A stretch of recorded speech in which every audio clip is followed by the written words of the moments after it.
겉으로 잘 나가는 것처럼 보였습니다. 불과 몇 달 전만 해도 바이러스 한 마리가 튀어나오니까 그냥 곤두박질 쳐요. 인생이 그런 거예요. 남보다 잘난 것처럼 보이죠. 그런데 머리에 있는 작은 실핏줄 하나 터지면 그냥 끝이에요. 그냥 병원에 누워 있어야 돼요. 많은 사람들이 부를 향해서 달려가고 있지만 부자에게도 근심과 걱정이 있습니다. 또 가난한 자에게도 수고가 있고 또 욕심이 있어요. 우리가 이 인생을 어떻게 살아야 할까요?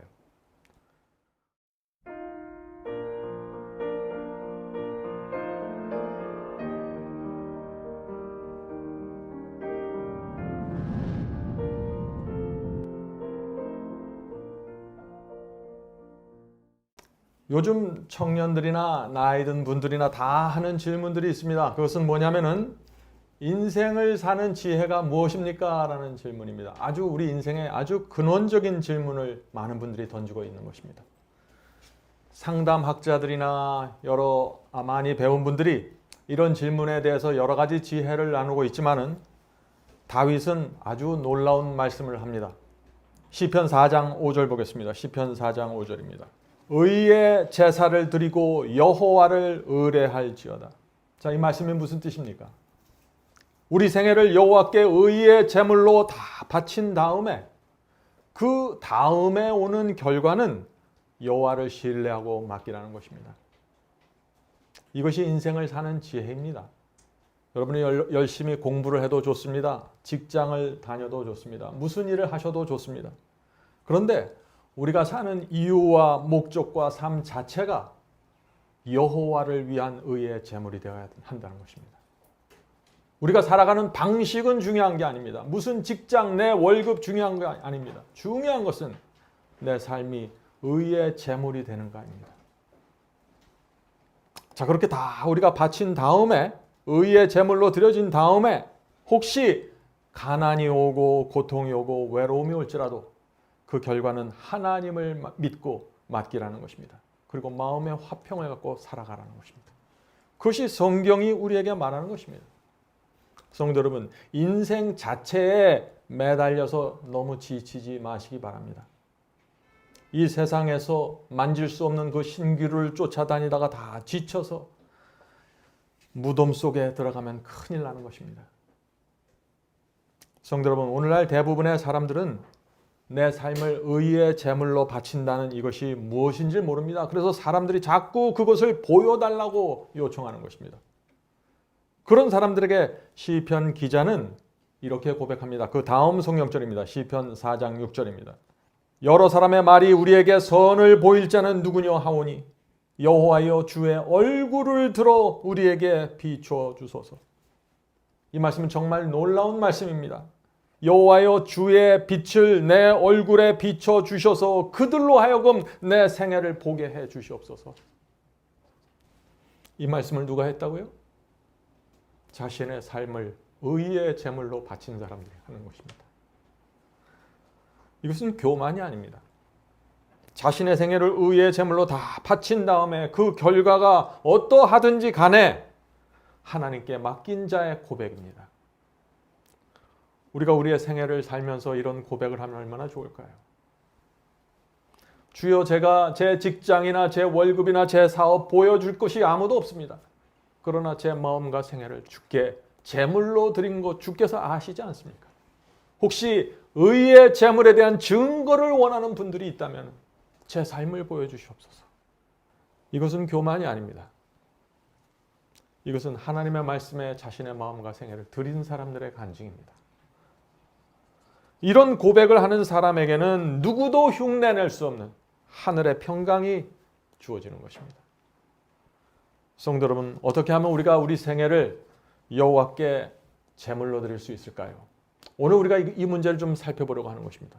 분명한 것이 있습니다. 분명한 것은 이 세상에 너무 재밌고 이 세상에 너무 관심이 많으면 의의 제물로 바쳐질 수 없다는 것입니다. 세상이 재밌고 좋으면 하나님의 뜻을 따라갈 수 없기 때문이죠.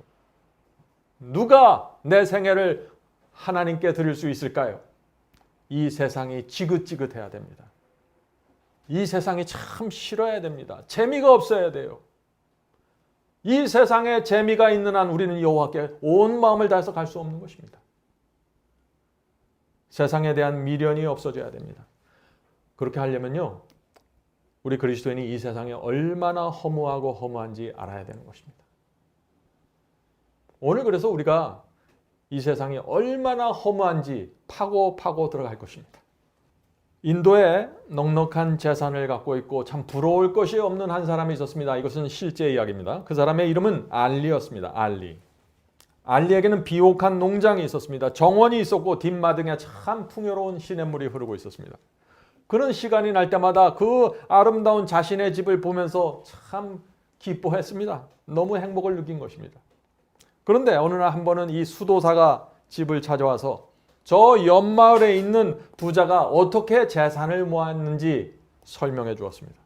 이렇게 얘기했습니다. 그 사람도 처음에는 당신처럼 비슷한 정도의 재물을 갖고 있었습니다. 그런데 몇 해 전에 모든 재산을 팔아서 어떤 다이아몬드 광산에 투자했습니다. 그런데 놀랍게도 엄청난 광맥을 발견하게 되었고 그 결과 이 지역 최고의 부자가 되었습니다. 그 말을 남기고 수도사는 떠나버렸습니다. 그런데 이 알리의 마음에 뭐가 생겼을까요? 그 수도사의 말이 계속해서 맴도는 것입니다. 눈만 감으면 다이아몬드 광맥이 이렇게 떠오르는 것입니다. 광맥을 발견해서 최고의 부와 인기를 한번 자기도 누리고 싶은 것이죠. 수도사로부터 그 이야기를 들은 후에 이제 아침부터 그 다음날 아침부터 나가서 일을 해야 하는데 일이 손에 잡히질 않아요. 그전에는 잡초를 뽑고 땀을 흘리는 것이 즐거웠는데 이제 더 이상 그것이 즐거움이 아닙니다. 저 사람은 쉽게 돈을 벌어서 온갖 부를 누리는데 왜 나는 이렇게 힘들게 살아야 하는가 하는 불만이 생겨버린 것입니다. 나도 다이아몬드를 찾을 수 있다. 나도 저 사람처럼 부자가 될 수 있다. 나도 저 사람처럼 행복한 삶을 살 수 있어 라고 생각하는 것입니다. 어떤 일이 생긴 것입니까?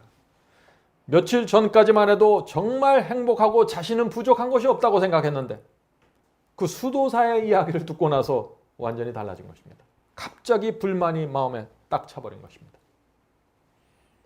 밤에 잠을 자지 못할 정도로 재물에 대한 야망이 불타올랐습니다. 돈을 벌 계획들이 머리를 채웠습니다. 성도 여러분, 인간의 욕심은 그런 것입니다.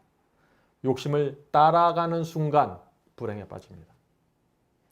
하나님께서 내 손에 주어진 것에 감사해야 됩니다. 이것에 감사하지 않을 때 우리는 행복을 잃어버리게 되는 것입니다.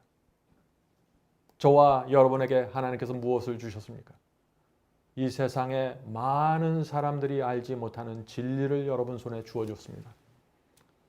여러분이 이것으로 만족하고 감사하지 않는다면 이 우주 어디에 가서 감사할 수 있을까요?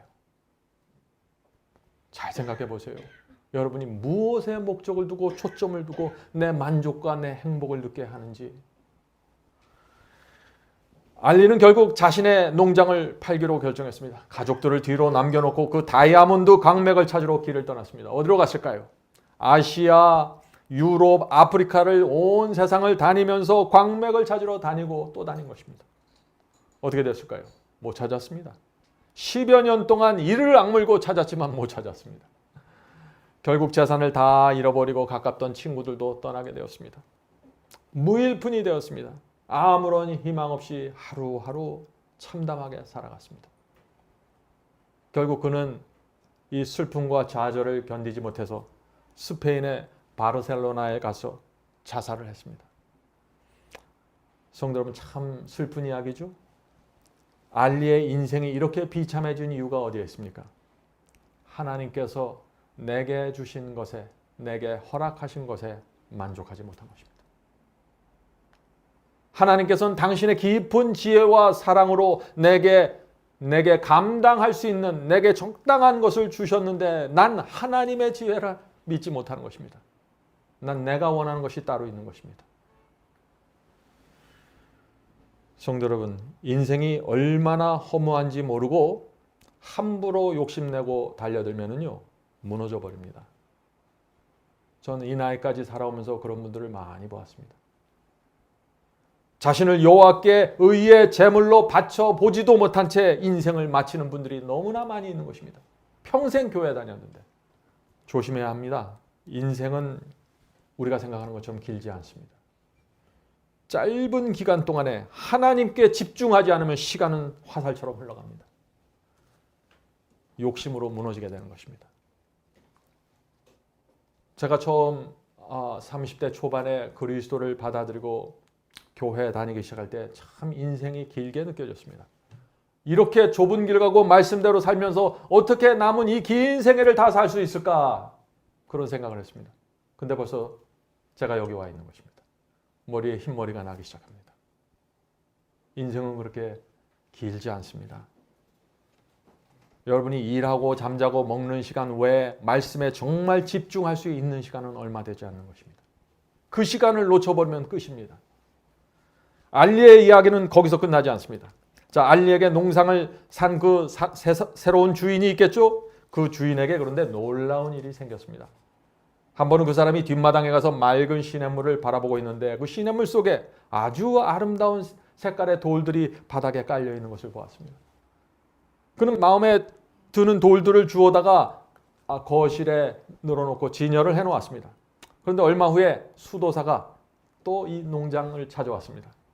그래서 이 두 사람이 수도사와 함께 그 거실로 들어가서 얘기를 하고 있는데 이 수도사가 거실에 진열되어 있는 그 돌들을 보면서 아주 기절할 정도로 놀라는 것입니다.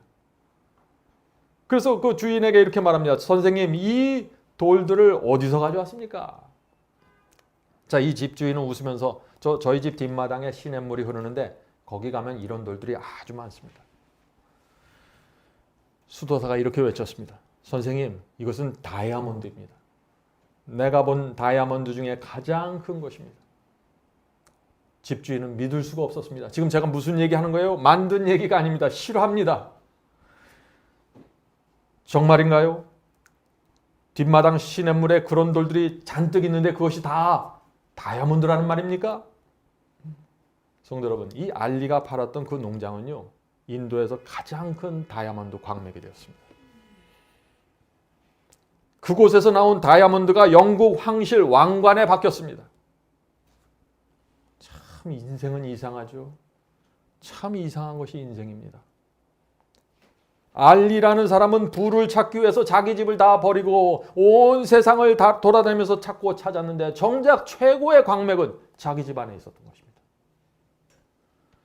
성도 여러분, 이 알리의 문제가 무엇인가요? 자기가 무엇을 갖고 있는지 모르는 것입니다. 그는 이 세상에서 가장 값비싼 고귀한 것을 가장 값싸게 팔아버리고 참담한 생애 속으로 들어가 버린 것입니다. 성도 여러분, 저와 여러분도 마찬가지입니다. 하나님께서 우리 손에 무엇을 주셨는지 모르면은 알리처럼 그냥 방황하다가 딴짓하다가 신기루 쫓아다니다가 끝나게 됩니다. 저와 여러분은 이미 이 우주에서 가장 고귀한 것을 받았습니다. 무엇으로도 살 수 없는 것입니다. 지구에 사는 거의 모든 사람들에게 감추어져 있는 그 보화를 여러분은 발견한 것입니다. 여러분이 원하기만 하면 붙잡고 있을 수 있는 것입니다. 어떻게 하시겠습니까? 기쁨으로 진리의 보화를 붙잡고 계셔야 됩니다. 여기에 저와 여러분의 운명이 걸려 있는 것입니다. 성도 여러분, 잘못된 장소에서 잘못된 것을 찾으면요, 인생은 나락으로 떨어집니다. 전 그런 분들 참 많이 봤어요. 끝없이 행복을 찾아서 방황하는 것 같지만 결국에는 슬픔과 허망함으로 온 영혼이 채워집니다. 어떤 분이 이렇게 말했습니다. 만일 내 마음속에서 이 세상에 대해서 만족하지 못하는 갈증과 갈망을 발견한다면, 성도 여러분, 지금 여러분의 마음속에 이 세상에 대해서 만족하지 못하는 갈망과 갈증이 있나요? 그렇다면 이 말씀 잘 들어보셔야 됩니다. 만일 내 마음속에서 이 세상에 대해서 만족하지 못하는 갈증과 갈망을 발견한다면 나는 이 세상이 아닌 다른 곳을 위해서 만들어진 존재이다. 무슨 뜻인가요? 만약 어떤 사람이 이 세상에서 행복과 의미를 찾지 못한다면 그 사람은 이 세상을 위한 사람이 아니라 하늘을 위해서 태어났다는 것입니다. 그래서 하늘을 위해서 태어난 사람이니까 이 세상에 아무런 재미가 없고 흥미가 없다는 것입니다. 그래서 많은 사람들이 열심히 일하고 돈 벌고 공부하지만 마음은 허전한 것입니다. 하나님께서 사람을 만드실 때 그렇게 만드신 것입니다. 타락한 세상에서 재미를 느낄 수 없는 사람들로 만들어 주셨습니다. 근데 그 허전한 마음을 채우기 위해서 돈이 필요한 줄 알고 명예를 필요한 줄 알고 열심히 찾아다니지만 그거로 채울 수가 없다는 것입니다. 성도 여러분, 어떤 분이 얼마 전에 제게 이런 질문을 했습니다. 왜 수많은 그리스도인들이 세상을 탐하고 있습니까? 마치 하나님이 없이도 행복한 것처럼 살아가고 있습니다. 하늘에 갈 사람들이 어떻게 그럴 수가 있습니까? 이런 질문을 했습니다. 왜 그럴까요? 하나님을 믿는 이유와 목적이 분명하지 않기 때문이죠. 제가 처음 그리스도인이 되었을 때 저희 교회 장로님들이 저에게 와서 이런 조언을 해주셨습니다. 청년, 주님을 사랑해야 합니다. 주님의 은혜에 감사합니다. 마음과 생애가 변화되어야 합니다. 라고 말씀해 주셨어요. 근데 저는 그 말을 들었을 때 참 답답했어요. 왜? 그 말은 맞는데 내 마음속에 그런 것이 전혀 없었습니다. 나는 그렇게 되고 싶었습니다. 그런데 문제는 내 속에 주님을 사랑하는 마음이 없었어요. 은혜가 뭔지 모르겠어요. 아무런 느낌이 없는 것입니다. 은혜를 감사하러 가는데 그 무슨 은혜를 어떻게 감사해야 되는지 저는 모르겠어요. 마음과 생애가 변화되어야 한다고 하는데 정말 그런 변화가 성경이 말하는 그 변화가 정말 내 속에서 이루어질 수 있을까? 참 의문스럽습니다. 얼마나 제가 답답했겠어요. 그런 마음을 갖고 교회를 다니니. 그런데 그때 제가 어떤 책을 읽게 되었는데 그 책에 나오는 하나의 문장이 제 눈을 사로잡았습니다. 그것은 이것입니다. 우리는 스스로의 힘으로 마음을 변화시킬 수 없고 우리 스스로의 힘으로 사랑을 하나님께 드릴 수도 없다. 그러나 우리는 하나님을 섬기기로 선택할 수 있다. 성도 여러분, 이 말씀은 정말 제 마음을 사로잡았습니다. 곰곰이 이 말씀을 생각하면 할수록 제 가슴이 뛰기 시작했습니다. 그렇습니다. 나는 하나님께 대한 사랑도 느끼지 못했고 은혜도 느끼지 못한 상태였는데 그때 나는 하나님을 선택할 수밖에 없다는 결론에 도달하게 되었습니다. 왜 그랬을까요? 우리는 하나님을 선택할 수밖에 없습니다. 잘 생각해 보세요. 하나님은 우주의 왕입니다. 우주 만물을 창조하신 신입니다. 내가 그 신을 남겨두고서 어떻게 다른 데서 무엇을 더 찾아야 될까요? 선택의 여지가 없는 것입니다. 하나님께서 나를 하늘로 데려가시겠다고 지금 약속하고 계신데 누가요? 우주의 왕, 하늘과 별과 땅을 만드신 그분이 나를 붙잡고 하늘로 데려갔다고 약속하고 계신데 성경의 신약과 구약에 계속해서 말씀하고 있는데 내가 왜 다른 것을 선택해야 돼요? 저는 온 마음으로 하나님을 섬기기로 선택할 수밖에 없는 것입니다. 성도 여러분, 우리에겐 희망이 없습니다. 성경이 그렇게 말하고 있어요. 에베소 2장 1절에 보면 우리는 허물과 죄로 죽어 있다고 했고 이사야 1장 5절에 보면 온 머리는 병들었고 온 마음은 피곤하여 발바닥에서 머리까지 성한 곳이 없다고 했습니다. 디모데후서 2장 26절에는 악마에게 사로잡혀서 악마의 뜻을 따르고 있다고 했습니다. 이것이 인간의 모습입니다. 여기 어디 무슨 소망이 있습니까? 성도 여러분, 그런데 왜 우리가 하나님을 선택해야 될까요? 그것은 하나님께서 당신의 아들과 성령과 온 하늘의 천사들을 총동원해서 우리를 구원하기 위하여 동분서주하기 때문입니다. 그래서 소망이 있는 것이에요. 우리가 우리 자신의 모습을 보면 소망이 없습니다. 하나님의 능력과 사랑과 그분의 지혜가 있으니까 소망이 생기는 것입니다. 그러므로 여러분이 갖고 있는 거 다 내려놓으세요. 여러분이 갖고 있는 잔머리들, 인간적인 생각들 다 내려오세요. 하나님의 사랑과 하나님의 지혜가 여러분이 여러분을 사랑하는 것보다 하나님께서 더 크게 사랑하시고 계획하십니다.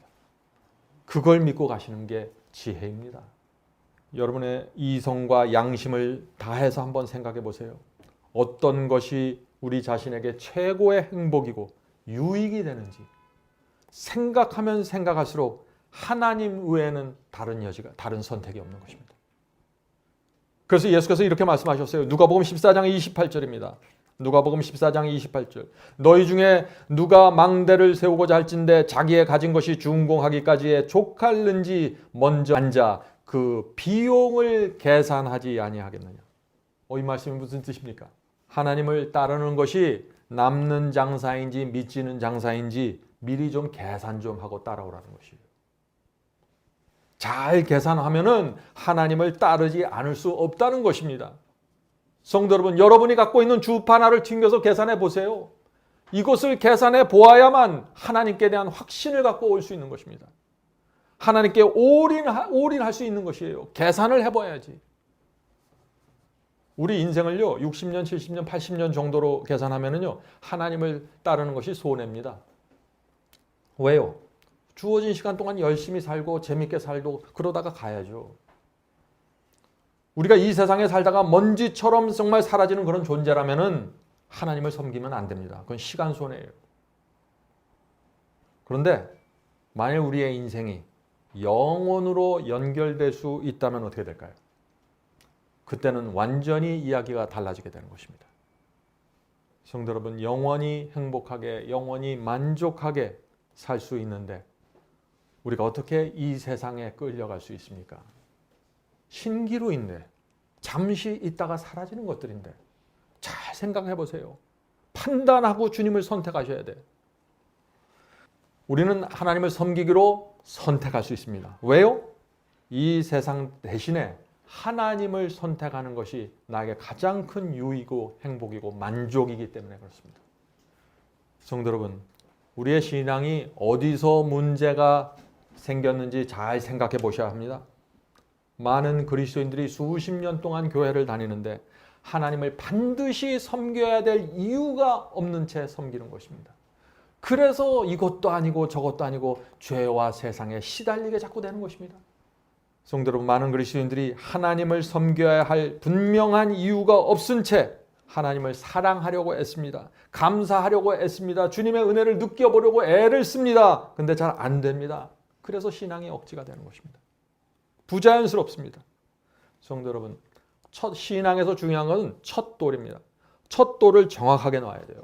여러분들 바둑을 두죠? 장기를 두죠? 첫 돌이 중요합니다. 첫 움직임이 중요해요. 모든 것은 그 움직임 후에 따라오는 것입니다. 첫 돌을 잘 놓으면 그 다음 돌이 자연스럽게 움직이게 됩니다. 첫 돌이 제대로 놓으면은 그 다음부터 내가 말씀을 읽으면 읽을수록 내 경험이 따라가게 됩니다. 하나님께 감사한 마음, 하나님을 존경하는 마음, 하나님을 사랑할 수밖에 없는 수많은 이유들이 내 마음속에 새겨지게 되는 것입니다. 그래서 우리의 기독교인들의 신앙은 아주 확고한 것입니다. 이건 철저하게 내가 다 계산을 끝마친 다음에 시작하기 때문에 그런 것입니다. 무엇이 내 인생의 최고의 선택인지 결정해야 되는 것입니다. 자, 그런데 우리가 이렇게 선택을 하면 끝나는가? 그렇지 않죠. 우리의 삶을 의의 제물로 드리는 경지까지 가야 됩니다. 자, 그렇게 해야 되는데 필요한 것이 무엇인가? 가장 첫 번째는 뭐냐면은 우리의 인생이 얼마나 허무한지 알아야 된다는 것입니다. 아주 인생에 대한 미련을 버려야 돼요. 그러려면 이 인생이 얼마나 허무한지를 절감해야 되는 것입니다. 우리가 이 땅에서 하는 것은 모두 임시적이고 사라질 것들이죠. 겉으로 잘 나가는 것처럼 보였습니다. 불과 몇 달 전만 해도 바이러스 한 마리가 튀어나오니까 그냥 곤두박질 쳐요. 인생이 그런 거예요. 남보다 잘난 것처럼 보이죠. 그런데 머리에 있는 작은 실핏줄 하나 터지면 그냥 끝이에요. 그냥 병원에 누워 있어야 돼요. 그게 인생이에요. 우리가 이 인생을 어떻게 살아야 할까요? 많은 사람들이 부를 향해서 달려가고 있지만 부자에게도 근심과 걱정이 있습니다. 또 가난한 자에게도 수고가 있고 또 욕심이 있어요. 이쪽에서는 재산이 너무 많아서 형제들이 다투고 하늘 높을 줄 모르고 교만해집니다. 그런데 저쪽에서는 너무 가진 것이 없어서 마음에 한이 맺히고 고생을 하는 것입니다. 우리가 인생을 어떻게 살아야 합니까? 우리가 인생의 이 허무함과 지혜를 생각할 때 솔로몬을 빼놓을 수가 없겠죠. 오늘 솔로몬의 말씀을 좀 우리가 살펴보려고 합니다. 솔로몬은 모든 것을 가진 사람입니다. 이스라엘의 왕이었어요. 뭐든지 자기 마음대로 할 수 있었습니다. 그런데 인생을 다 살고 난 다음에 호호백발이 돼서 그의 마음이 허전하고 불행해졌습니다. 그래서 전도서에 헛되고 헛되도다 하는 말씀이 35번 이상 나옵니다. 전도서 12장은 그 짧은 책 안에 35번이 나와요. 그것이 우리의 인생이라는 것입니다. 솔로몬이 전도서에서 던지는 메시지가 무엇인가요? 인생을 완전히 허무하고 헛되게 만든 다음에 갈 곳은 하나님밖에 없다는 메시지를 던지는 것입니다. 솔로몬은요, 이 세상 역사가들도 기록할 만큼 엄청난 재산과 쾌락을 누렸던 왕입니다. 자, 그가 가진 것을 보죠. 전도서 2장 4절부터 9절입니다. 전도서 2장 4절부터 9절. 나의 사업을 크게 하였노라. 내가 나를 위하여 집들을 지으며 포도원을 심으며 여러 동산과 과원을 만들고 그 가운데 각종 과목을 심었으며 수목을 기르는 삼림의 물주기를 위하여 못을 팠으며 노비는 사기도 하고 집에서 나게 하기도 하였으며 나보다 먼저 예루살렘에 있던 모든 자보다 소와 양떼와 소유를 많이 하였으며 은금과 왕들의 보배와 여러 도의 보배를 쌓고 또 노래하는 남녀와 인생들의 기뻐하는 처와 첩들을 많이 두었노라. 내가 이같이 장성하여 나보다 먼저 예루살렘에 있던 모든 자보다 진하고 내 지혜가 내게 여전하여. 어제가 말씀을 빨리 읽었지만 굉장히 여러 가지를 갖고 있었죠. 모든 것을 갖고 있었던 것입니다. 멋진 집이 있고 포도원, 각종 과수, 나무가 많았고 연못이 있었고 나무들, 또 노예들이 많이 있었고 소와 양떼들, 금과 은과 보화들, 또 아내와 여러 첩들. 자기가 생각할 수 있는 건 다 가진 사람입니다. 자, 그리고 나서 이제 솔로몬이 이렇게 말합니다. 전도서 2장 10절 11절입니다. 전도서 2장 10절 11절. 무엇이든지 내 눈이 원하는 것을 내가 금하지 아니하며 무엇이든지 내 마음이 즐거워하는 것을 내가 막지 아니하였으니. 자, 이 말씀이 무슨 뜻입니까? 내가 원하는 건 다 했다는 것입니다. 혹시 여러분 중에 내 눈이 원하는 거 다 보십니까? 내 마음이 원하는 거 다 즐기시나요? 그런 분들은 지금 솔로몬의 허무함을 따라가고 있는 것입니다. 결국 허무함이라는 벽에 부닥치게 될 것입니다. 이 세상을 쫓아간다는 것은 인생의 허무함을 모른다는 뜻입니다.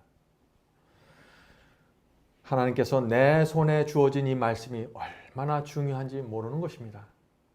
이걸 놓치면 그 다음 바로 세상으로 가게 됩니다.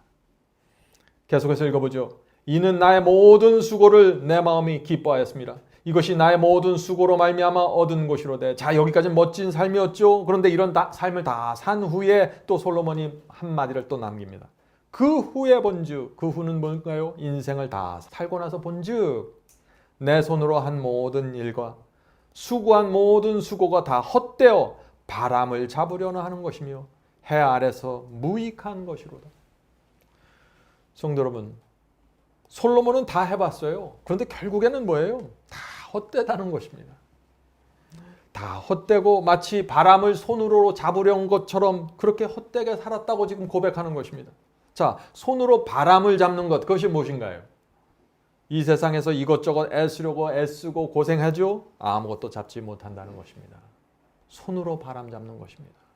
인생이 그렇다는 것입니다. 성도 여러분, 그러니까 너무 애쓰지 마세요. 네? 너무 애쓰지 마세요. 고달파도 너무 힘들어하지 마세요. 다 손으로 바람 잡다가 끝나는 것입니다. 이것을 내 뼛속 깊이 새기시면은 인생의 허무와 의미 없음이, 소용없음이 내 뼈 깊숙이 새겨지면은 그 다음부터 우리 마음은 자연히 여호와께 내 생애를 의의 제물로 드려야겠구나라고 생각하게 되는 것입니다. 이 두 개가 아주 미묘한 관계를 이루는 것입니다. 자, 내 자신을 의의 제물로 바쳐야 되는데 그 첫 번째 조건이 뭐예요? 첫 번째 조건은 이것이에요. 재물에 대한 내 태도가 분명해야 됩니다. 재물은 필요합니다. 돈을 벌어야 돼요. 수고해야 됩니다. 충성스럽게, 진실하게, 성실하게 일해야 돼요. 일한 대가로 돈을 받으셔야 됩니다.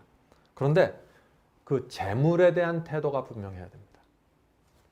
수많은 그리스도인들이 이 문제 때문에 자신의 생애를 의의 제물로 바치지 못하기 때문에 제가 이 말씀을 드리는 것입니다. 자, 욥기서 22장 23절부터 26절 보겠습니다. 욥기서 22장 23, 26절입니다. 내가 만일 전능자에게로 돌아가고 하나님에게로 돌아가고 내 장막에서 불의를 멀리 버리면 다시 흥하리라. 자, 하나님께 다시 돌아가는 첫 번째 길이 뭐예요? 불의를 멀리 버리라는 것입니다. 자, 계속해서 읽어보죠. 내 보배를 진토에 버리고 오빌의 금을 강가에 돌에 버리라. 자, 하나님께 돌아가려면 어떻게 해야 된다고 그래요? 지금 여기서 내가 갖고 있는 보물을 땅에 묻어버리고 금을 강가에 돌처럼 버리라는 것입니다.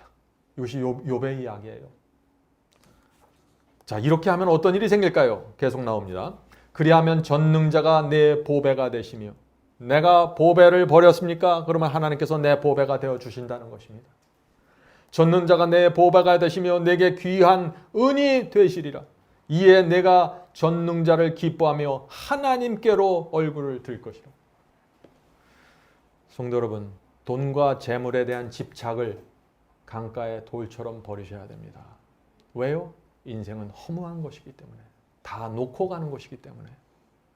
그래서 그런 것입니다. 진실을 정확하게 보셔야 돼요. 내 인생의 우선순위가 무엇인지 보셔야 되는 것입니다. 그래야만 진리가 보이게 될 것입니다. 그래야만 감추인 보화가 눈에 띄게 될 것이에요. 하나님의 뜻이 무엇인지, 인생의 최고의 지혜가 어디에 있는지 그래야만 확인이 될 것입니다. 성도 여러분, 돈과 세상에 붙잡혀 있으면요, 진리가 보이지 않습니다. 설사 본다고 하더라도, 설사 이해가 된다고 할지라도 그것을 붙잡을 수 없어요. 그냥 바라보다가 끝납니다. 저는 말씀을 전하면서 그런 분들을 많이 보았습니다. 진리를 만났습니다. 보았습니다. 즐거워했습니다. 근데 붙잡질 못하는 거예요. 너무나 안타까운 일이죠. 과연 어떤 사람이 돈과 재물을 강가의 돌처럼 버릴 수가 있을까요? 인생의 허무함을 솔로몬이 본 것처럼 보면 됩니다. 그래서 우리가 오늘 솔로몬의 이야기를 보는 것입니다. 여호와께 자신을 의의 제물로 드릴 수 있는 비결은 솔로몬의 허물을 우리가 맛보아야 되는 것입니다. 인생의 진실이 무엇인지 다 펼쳐놓고 들여다봐야 됩니다. 그러면은 인생을 알면은 진저리 치면서 인생의 욕심에 끌려다니지 않습니다. 자, 솔로몬의 이야기 보죠. 전도서 2장 14절부터 17절입니다. 전도서 2장 14절부터 17절.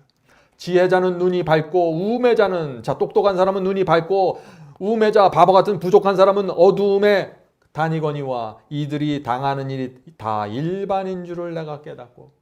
이 말씀이 무슨 뜻입니까? 공부 많이 하고 지혜가 있으면 눈이 밝아져서 좋을 것 같죠? 많이 배우지 못하면 우매해서 나쁠 것 같죠? 안 그렇다는 것입니다. 결국 다 마찬가지라는 것입니다. 왜 그럴까요? 15절 보겠습니다. 심중에 이르기를 우매자의 당한 것을 나도 당하리니. 자, 우매한 사람이 당한 것을 이스라엘 최고의 지혜자와 왕인 솔로몬도 당했다는 것입니다. 그러니까 다 마찬가지라고 얘기하는 것입니다. 지금 내가 어찌하여 지혜가 더하였고 이에 내가 심중에 이르기를 이것이 헛되도다. 무슨 뜻인가요? 지혜자도 우매자처럼 당할 것은 당하는데 지혜가 무슨 소용이 있느냐, 이 얘기를 하는 것이에요. 헛되다는 것입니다. 지혜자나 우매자나 영원토록 기억함을 얻지 못하나니 후일에는 다 잊어버린 지 오래일 것임이라. 오호라, 지혜자의 죽음이 우매자의 죽음과 일반이로다. 그러므로 내가 사는 것을 한하노니 이는 해 아래서 하는 일이 내게 괴로움이요 다 헛되이 바람을 잡으려 하는 것임이로다. 자, 솔로몬이 내리는 결론이 무엇입니까?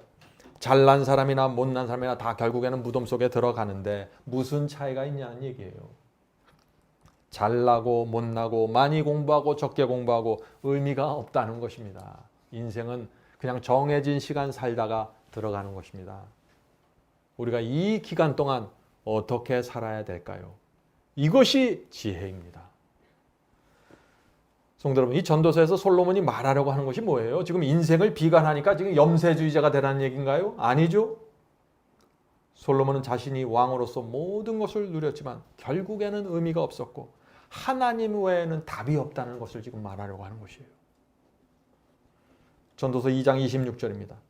하나님이 그 기뻐하시는 자에게는, 자, 하나님이 기뻐하시는 자가 누구예요? 의인들을 얘기하는 것이죠. 의인들에게는 지혜와 지식과 희락을 주시나 죄인에게는 노고를 주시고 저로 모아 싸게 하사 하나님을 기뻐하는 자에게 주게 하시나니 이것도 헛되어 바람을 잡으려는 것이다. 자, 여기서 솔로몬은 놀라운 얘기를 합니다. 어떤 얘기를 해요 지금? 하나님께서 의인들에게 지혜와 지식과 희락의 복을 주지만 그것도 어떻다는 거예요? 다 소용없다는 것이에요.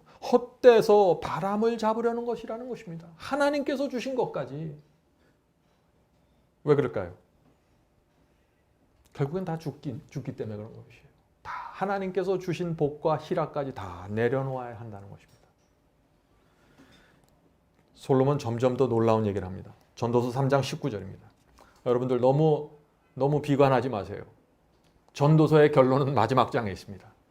그 마지막 장의 결론을 가지기 위해서 계속해서 이 솔로몬은 인생의 무가치함과 의미 없음과 헛됨을 계속해서 얘기하고 있는 것입니다. 전도서 3장 19절입니다. 인생에 임하는 일이 짐승에게도 임하나니 이 둘에게 임하는 일이 일반이라. 다 동일한 호흡이 있어서 이의 죽음같이 저도 죽으니 사람이 짐승보다 뛰어남이 없으면 모든 것이 헛됨이로다. 참 이런 얘기까지 할 수 있나요? 사람은 짐승과 다를 것이 없다는 것입니다. 둘 다 호흡이 끝나면 다 죽는다는 것입니다. 무슨 차이가 있냐고 얘기하는 것입니다. 사람이 짐승보다 좀 똑똑하고 이성적이라고요? 결국은 땅에 다 묻힌다는 것입니다. 무슨 차이가 있냐 하는 것입니다. 성도 여러분, 우리가 정말 이 인생이 얼마나 허무한지, 인생의 허무함을 있는 그대로 본다면 우리가 하나님의 말씀을 대하는 태도가 완전하게 달라지게 될 것입니다. 제 말씀을 잘 들어보세요. 많은 분들이 하나님께 올인하는 것 같지만 실제로는 한 다리를 늘 걸치고 있어요.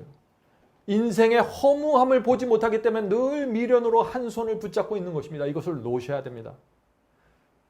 그리고 의의 제물을 온전하게 순수하게 드려보세요. 그러면 여러분의 생애를 하나님께서 책임져 주시는 것입니다.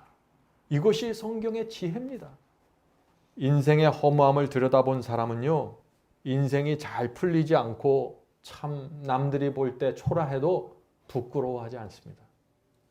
어차피 살다 가는 인생이다 하면서 너털 웃으면서 가는 것입니다. 매달리질 않습니다. 안달하지 않습니다. 내 실패에 대해서 초조하지 않습니다. 왜요? 인생은 스쳐 지나가는 것이기 때문에 그렇습니다. 여기서 그리스도인의 참된 평화와 지혜와 행복이 나오는 것입니다. 인생의 허무함에서 그리스도인은 행복을 찾는 것입니다. 성도 여러분, 내 인생이 아무리 실패하고 부끄러워도 하나님은 여전히 나와 함께 계시기 때문에 내가 행복한 것입니다. 인생의 무의미함을 깊이 느끼면 느낄수록 그 사람은 자신을 송두리째 하나님께 의의 제물로 바치게 될 것입니다. 자, 전도서 4장 16절 보겠습니다. 전도서 4장 16절입니다. 저희 치리를 받는 백성들이, 자, 저희가 지배를 받는 백성들이 무수하였을지라도, 자, 내가 지배하는 백성들이 아무리 그 숫자가 많을지라도, 내가 가르치고 내가 도와주는 사람들이 아무리 많을지라도 후에 오는 자들은, 다음 세대에 오는 사람들은 저를 기뻐하지 아니하리니 이것도 헛되이 바람을 잡으려는 것이로다.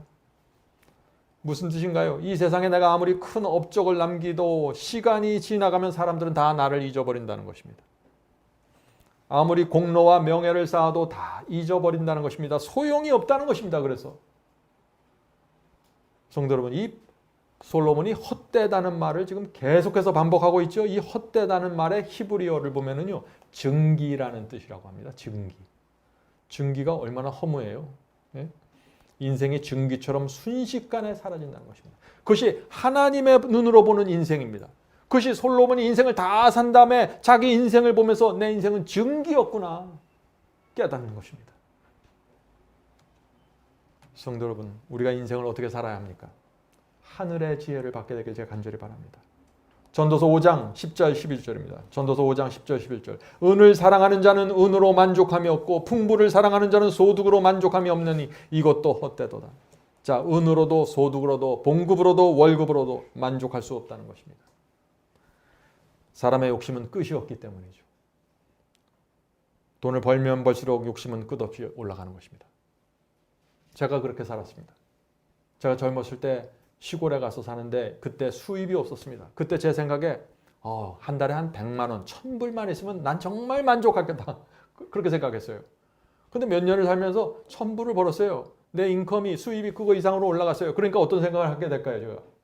제가 하나님, 2000불, 200만 원만 있으면 전 더 이상 욕심내지 않겠습니다. 계속해서 올라가는 거예요. 사람은 만족하지 못합니다. 착각입니다. 계속해서 읽어보죠. 재산이 더하면 먹는 자도 더하나니 그 소유주가 눈으로 보는 거 외에 무엇이 유익하리요? 무슨 뜻인가요? 재산이 늘어나면 이것저것 다 빼고 나서 지출도 늘어나기 때문에 결국 들어오는 것은 그게 그거라는 얘기예요. 들어오는 것만큼 나가는 것이 많다는 것입니다. 돈을 벌면 돈 세는 재미가 있죠. 그거 다 손으로 만지고 눈으로 보는 재미이지 그거 외에 뭐가 있냐는 것입니다. 인생을 다 산 후에 하는 솔로몬의 고백입니다. 이 솔로몬의 이야기를 좀 들어보시겠어요? 솔로몬의 충고를 받으셔야 됩니다. 이분이 지금 무슨 얘기를 하고 있는지. 성도 여러분, 우리가 이 솔로몬의 고백을 지금 받아들이면 어떨까요? 정말 좋겠죠? 네? 나이가 들어서 내가 더 이상 주님을 위해서 헌신할 수 없을 때 후회하지 말고, 지금 한 살이라도 더 젊었을 때, 조금 더 힘이 남아있을 때 솔로몬의 충고를 받으시길 바랍니다. 그것이 지혜입니다. 어떤 분들은요, 돈을 조금 더 벌어보려고 정신없이 일하다가 병이 나서 쓰러져 버려요. 어떤 사람은 조금 더 집 평수 늘리려고 죽을 힘을 다해서 일하다가 인생을 다 보내버립니다. 성도 여러분, 성공하면 무슨 소용이 있습니까? 하나님께서 나와 함께 하지 않으면 젖과 꿀이 흐르는 가나안 땅도 소용이 없는 것이에요. 하나님께서 나와 함께 하셔야 돼요. 이 증기처럼 짧은 인생의 이 기간 동안 하나님께서 나와 함께 하셔서 가야 되는 것입니다. 그렇게 하지 않으면 내 소유에, 내 땅에, 내 집문서에 젖과 꿀이 흐르고 있더라도 아무 의미가 없다는 것입니다. 우리가 어떻게 살아야 할까요? 많은 분들이 평생 돈을 쫓아다니다가 죽을 때가 되면은 내가 왜 이렇게 살았을까 하고 후회합니다. 제가 처음 한국에 왔을 때 어떤 어른을 만났는데 그분이 이제 돌아가시기 며칠 전입니다. 근데 제가 젊었을 때부터 잘 아는 어른인데 그분이 제가 그때 병원에 방문했는데 제 손을 잡고서 저에게 이렇게 얘기하시더라고요. 내가 네가 어렸을 때 그때 왜 내가 도와주지 않았을까? 네가 참 어렵다는 걸 알면서 왜 내가 그걸 외면했을까? 그때 난 참 돈이 많았는데 지금 나는 이 많은 재산을 아무것도 어떻게 사용할지도 모르고 그냥 떠나야 됐다. 내가 어떻게 하면 좋겠니? 그분이 마지막에 제게 하는 질문이 뭔지 아세요? 내가 지금 이제 곧 죽을 것 같은데 내가 어느 종교를 믿어야 하겠니? 성도 여러분, 이렇게 살아서 되겠습니까? 우리가 어떻게 살아야 될까요? 살아있는 동안 반드시 진리를 발견하고 그 진리에 내 생애를 의의 제물로 드리셔야 됩니다. 그것이 지혜이고 행복이고 평강입니다. 다른 방법이 없어요. 자, 전도서 3장에서 또 솔로몬이 놀라운 이야기를 합니다. 전도서 3장 1절부터 3절입니다. 전도서 3장 1절부터 3절. 천하 모든 일에 기간이 있고 기한이 있고 모든 목적이 이를 때가 있나니. 이 말씀은 무슨 뜻입니까? 모든 일에 정해진 기간이 있다는 것입니다. 인생에서 기쁨도 정해진 기간이 있어요. 처음부터 끝까지 기쁜 거 아니죠. 고통도 정해진 기간이 있는 것입니다. 억울함도 정해진 기간이 있다는 것입니다. 인생의 희노애락이 각각 정해진 기간이, 양이 있다는 것입니다. 그래서 누구나 싫든지 좋든지 간에 이 세상을 살면서 그 양을 채우고 통과하는 거예요. 성도 여러분, 지금 기쁜 슬픔이 있습니까? 여러분은 지금 슬픔을 위해서 정해진 기간을 통과하고 있는 것입니다. 어떤 때는 말도 안 되는 억울함이 찾아오죠. 나는 잘못한 것이 하나도 없다고 느끼는데 공격을 받게 됩니다. 왜 그럴까요? 공격받는 기간이 정해져 있는 것입니다. 그 기간 동안 믿음으로 말씀을 붙잡고 통과하면 되는 것입니다. 사람을 원망하지 마세요. 환경을 원망하지 마시고 나를 공격하는 사람들을 공격하지 마세요. 믿음으로 하나님 손 붙잡고 통과하면 되는 것입니다. 정해진 기간 동안에. 성도 여러분, 우리 인생에서요, 정해진 고통의 기간을 지나가야 한다는 사실 잊지 마세요. 그것을 통해서 하나님께서 우리 인생의 속절없음과 허무함을 깊이 느끼게 되기를 원하는 것입니다. 이 인생에 아무런 의미가 없다는 것을 느끼게 되기를 원하는 것이에요. 그래서 이 인생에서 유일한 소망은 나야 나 하나님이니까 너희들은 내 앞에 와서 의의 제물을 드려라. 그것이 너희들이 살 길이고 지혜야. 이 메시지를 지금 전도서에서 주고 계신 것이에요. 성도 여러분, 우리가 인생을 어떻게 살아야 합니까? 하늘을 바라보고 살아야 합니다. 주께서 맡겨주신 일 신실하게 감당하면서 주여 감사합니다. 제가 이 일 하면서 살겠습니다. 이렇게 살면 되는 것입니다. 자, 전도서 3장 1절부터 3절이죠. 2절 3절 읽겠습니다. 2절 3절입니다. 날 때가 있고 죽을 때가 있고, 자, 지금 모든 인생에 정해진 기간이 있다는 것입니다. 날 때가 있고 죽을 때가 있고, 심을 때가 있고 심은 것을 뽑을 때가 있으며, 죽일 때가 있고 치료시킬 때가 있으며, 헐 때가 있고 세울 때가 있으며. 참 기가 막힌 얘기 아닙니까? 날 때가 있으면 죽을 때가 있다는 것입니다. 치료될 때가 있고 치료 안 될 때가 있다는 것이에요. 밤새워서 기도해도 치료 안 될 때가 있다는 것입니다. 하나님이 없어서 치료가 안 되는 것이 아니에요. 모든 것은 정해진 기간이 있고 때가 있다는 것입니다. 그 기간을 채우면은, 우리의 인생의 은혜의 기간이 채우면은 우리는 죽게 되는 것입니다. 흙으로 돌아가는 것입니다. 그것이 인생이라는 것입니다. 그래서 기도 응답 안 된다고 원망하지 마세요. 하나님께서 정해진 기간이 우리는 통과하게 되는 것입니다. 성도 여러분, 우리가 반드시 대답해야 될 질문은 이것입니다. 우리에게 주어진 이 인생이라는 기간을 어떻게 살 것인가? 이 질문에 대답하셔야 되는 것입니다. 한 살이라도 젊었을 때 대답해야 됩니다. 그것이 지혜입니다. 성도 여러분, 하나님께 우리 생애를 맡긴다고 하는데, 우리 생애를 맡긴다는 것, 그것이 어떤 것일까요? 내게 오는 슬픔과 기쁨과 고통의 양을 모두 하나님께서 정하셨기 때문에 나는 하나님을 믿고 그것을 통과하겠다는 것입니다. 그런 믿음이 있으면 어떻게 될까요? 어떤 상황에서도, 어떤 슬픔과 억울함 속에서도, 힘든 상황 속에서도 원망과 불평 없이 그 나라와 그의 의를 구하면서 살게 되는 것입니다. 그렇게 살면은 하나님께서 모든 것을 채워주신다고 약속하지 않으셨습니까? 이것이 우리의 생애를 하나님께 맡긴다는 말의 의미입니다.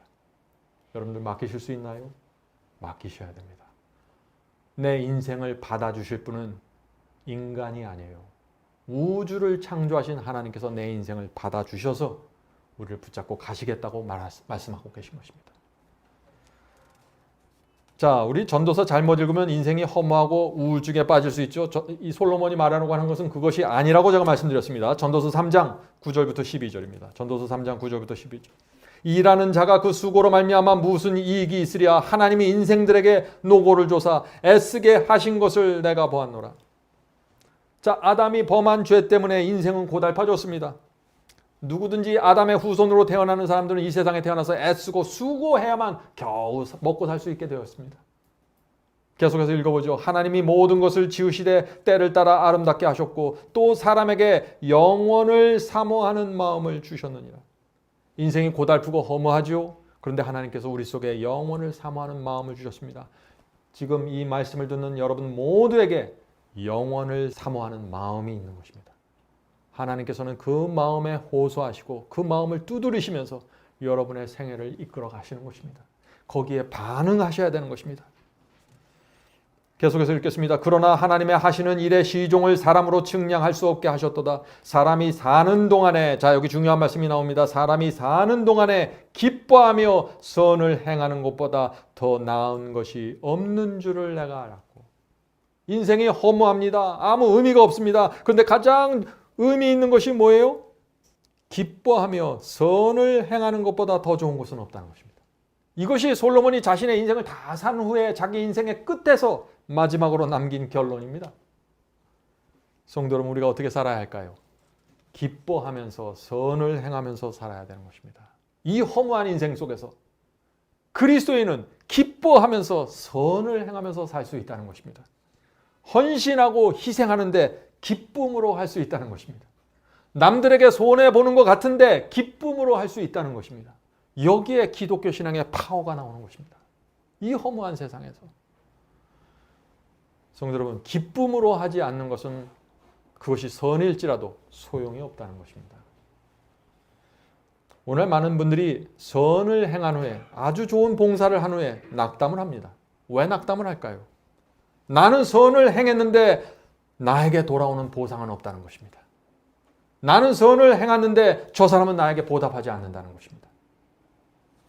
성도 여러분, 기쁨으로 선을 행할 줄 알아야 됩니다. 인생의 허무함이 정말 무엇인지 우리가 알면은 우리가 기쁨으로 선을 행하고 그 결과는 하나님께 다 맡기게 되는 것입니다. 그것이 여호와께 의의 제물을 드리는 생애입니다. 돈도 명예도 지식도 소용없습니다. 아무 의미 없습니다. 오직 기쁨으로 감사함으로 선을 행하십시오. 그런 사람의 마음에는 하늘에서 평강이 내려오게 되는 것입니다. 이 지구에서 가장 큰 행복으로 들어가게 되는 것입니다. 자, 전도서 3장 13절 보겠습니다. 전도서 3장 13절. 사람마다 먹고 마시는 것과 수고함으로 낙을 누리는 것이 하나님의 선물인 줄을 또한 알았도다. 자, 솔로몬이 또 무엇을 깨달았다고 했어요? 지금 솔로몬은 전도서를 쓰면서 계속해서 자기 인생의 허무함을 말하면서 그 속에서 자기가 깨달은 것을 하나씩 내놓는 것입니다. 자, 솔로몬이 깨달은 건 먹고 마시는 것이 하나님의 선물이라는 것을 알았다는 것입니다. 부자나 가난한 자나 하나님께서 일용한 양식을 주셔야만 먹을 수 있다는 것입니다. 내가 잘나서 좋고 맛있는 음식 먹는 것이 아닙니다. 하나님께서 허락하지 않으면 쌀 한 톨도 먹을 수가 없습니다. 하나님께서 건강을 주시니까 내가 이랬잖아요. 건강을 주시니까 내가 먹고 소화시킬 수 있잖아요. 하나님께서 허락하지 않으면 쌀 한 톨도 위장 속에서 해결이 안 되는 것입니다. 그래서 솔로몬은 수고함으로 낙을 누리는 것이 하나님의 선물인 줄 알았다고 하는 것입니다. 자, 많은 사람들이 일하면서 낙을 누리지 못해요. 일은 열심히 하는데 낙을 누리지 못해요. 자꾸 불평하고 자꾸 힘들어합니다. 자꾸 자기 자신을 참 힘들게 하는 것이에요. 왜 그럴까요? 이유는 이런 생각 속에 사로잡혀 있기 때문에 그래요. 아, 나는 언제나 이렇게 비천한 일을 하지 않을 수 있을까? 나는 언제나 더 좋은, 더 고급스러운 일을 할 수 있을까? 내가 일한 거에 비해서 소득이 너무 작다. 왜 내 밭에는 이렇게 잡초가 계속 나나? 왜 내 밭에서 이렇게 고구마 캐는 것이 힘든가? 기계로 좀 쉽게 팔 수 있는데. 계속해서 이런 일 저런 일 하면서 수없는 불평거리가 내게 다가오는 것입니다. 성도 여러분, 이 불평을 하면은요, 실컷 수고는 해요. 불평한다고 일이 줄어드는 게 아니에요. 불평하는 사람도 일은 여전히 있어요. 그런데 다 땀을 흘리면서 해놓고 낙을 누리지 못한다는 것이에요. 낙을. 전 그리스도인들이 그런 삶으로 들어가지 않게 되길 제가 간절히 바랍니다. 우리가 어떤 태도로 일해야 될까요? 이런 태도가 필요한 것입니다. 하나님, 정말 감사합니다. 저처럼 부족한 사람에게 이런 일거리를 주시고 수고해서 얻을 열매를 주시니 감사합니다. 내가 무슨 일을 하든, 내가 물고기를 잡든 밭에 나가서 일하든 청소하든 상관이 없는 것이에요. 하나님께서 내 손에 주어진 이 일에 내가 충성하고 감사로 일하는 것입니다. 성도 여러분, 이 전도서를 가만히 읽어보세요. 솔로몬이 누가 알지 못하는 어떤 계시록의 깊은 비밀을 캐낸 사람이 아니에요. 지금 솔로몬은 아주 단순한 진리를 놓고서 지금 인생의 끝에 내놓는 것입니다. 그 깨달음이 솔로몬을 인생의 마지막 나락에서 하나님께 돌아오게 만든 것입니다. 겨우 죽기 전에 겨우 의의 제물을 드리고 죽었습니다. 성도 여러분, 솔로몬처럼 인생의 마지막까지 우리가 가야 될까요? 그때가 가야만 지금 전도서를 우리가 이해하고 깨닫고 우리가 이것을 받아들여야 됩니까? 그렇게 하지 말아야죠. 적은 일에 충성하는 법을 배우셔야 합니다. 의의 제물을 적은 일부터 드리는 법을 배우셔야 되는 것입니다. 내 직장과 내 월급이 어떠하든지 간에 상관없이 풍요로움을 누리는 법을 배워야 하는 것입니다. 여러분들 한번 생각해 보세요. 어떤 사람이 아주 높은 진리를 알았습니다. 예언의 깊은 빛을 받았습니다. 그런데 그래서 좁은 길을 거두려고 하는데 기쁨으로 가지 않는다면 그 좁은 길이 무슨 소용이 있어요? 나를 부인하고 십자가를 지는데 내가 기쁨과 감사가 없다면 무슨 소용이 있습니까? 왜 이런 문제에 빠지게 될까요? 인생의 허무함을 모르는 것입니다.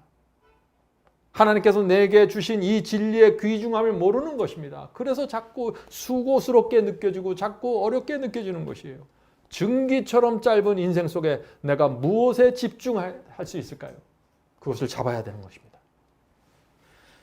성도 여러분, 우리 등 뒤에서 밀어주시는 주님이 계십니다. 여러분들 이 찬송 다 아실 것입니다. 우리가 지치고 곤고할 때, 주저앉고 싶을 때 우리를 밀어주시는 주님이 계신 것입니다.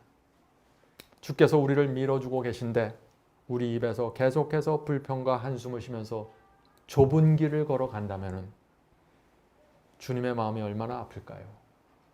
제가 젊었을 때의 이야기를 좀 하나 들려드리겠습니다. 제가 30대 때 미국 테네시에 있는 어떤 힐링 센터를 방문한 적이 있습니다. 그곳에서 봉사하는 아주 젊은 미국 청년들의 표정과 태도를 보면서 제가 깊은 감동을 받은 적이 있습니다. 그들이 하는 말투, 미소, 세상에서 보는 그것과 너무나 달랐습니다. 그들의 그 단순한 삶이 큰 충격을 주었습니다. 그들이 위대한 설교를 한 게 아니에요. 그들이 살고 있는 곳에 제가 방문해서 그들과 대화하고 그들이 웃고 그들이 말하는 것을 들었을 뿐입니다. 그들과 대화하면서 제가 얼마나 세속적이고 복잡하고 이기적인지 깨닫게 되었어요. 그들은 가진 것이 없었지만은 하나 갖고 있는 것이 있었는데 그것은 뭐냐면 감화력입니다. 사람을 감동시키는 힘을 갖고 있었습니다. 그래서 많은 지식인들과 돈이 많은 부자들이 그들을 찾아오는 것입니다. 무엇을요? 그들이 갖고 있는 감화력을 받고 싶어서 오는 것이에요. 그들 속에서 치료되고 그들 속에서 병을 고치는 것입니다. 거기 찾아온 분들은 한결같이 이렇게 간증합니다. 내가 지금 인생을 돌이킬 수 있다면 내가 가진 돈과 명예 다 버리고 당신들처럼 살고 싶습니다. 저도 그때 그런 감동을 받았던 것입니다.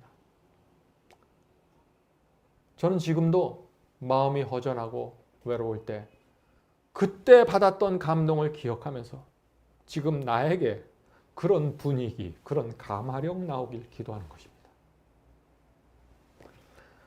성도 여러분, 우리는 지금보다 더 깊은 감화력을 가져야 됩니다. 그러려면은 인생에 대한 깊은 좌절과 허무함을 정확하게 보셔야 돼요. 그리고 우리가 어디로 가야 될지 결정해야 됩니다. 그렇게 되면은 우리 속에서 진리의 향기가 나오게 될 것입니다. 성도 여러분, 우리가 왜 사는지 분명해져야 됩니다. 무엇이 내 인생의 목적인지 분명해져야 됩니다. 그래야만 우리 속에서 예수님 냄새가 나기 시작할 것입니다. 교리 갖고는 안 나옵니다. 그것이. 성도 여러분, 우리의 자녀들을 교육시킬 때 가장 좋은 교육법 뭔지 아세요? 부모에게 나오는 감화력입니다. 제가 이 진리를 조금 더 먼저 알았으면 얼마나 좋았을까요? 나이가 많이 들고서 부모에게 필요한 것은 감화력이었구나. 그렇게 깨달은 것입니다. 우리의 자녀들이 세상을 버리고 좁은 길을 걷는데 그 부모의 얼굴에 미소가 있어요. 평강이 있어요. 그것이 자녀를 교육시키는 힘이 되는 것입니다. 복음을 위해서 열심히 일하는데 내 부모가 기쁨으로 희생하는 것입니다. 그 모습을 볼 때 자녀들이 감동하는 것입니다. 이 신앙은 살아있는 거구나 받게 되는 것입니다. 우리가 그렇게 살지 못하면요, 우리 자녀들이 하나님에 대한 매력을 느끼지 못하게 됩니다. 이것이 제 고백입니다. 제가 젊었을 때 이 경험을 놓쳤어요. 열심히 하려고 했습니다. 많이 희생했어요. 주님께 많이 드렸습니다. 제 생의 대부분을 하나님의 사업에 썼어요. 감화력이 부족했습니다. 교회 열심히 부모님이 다니는데 교만해요.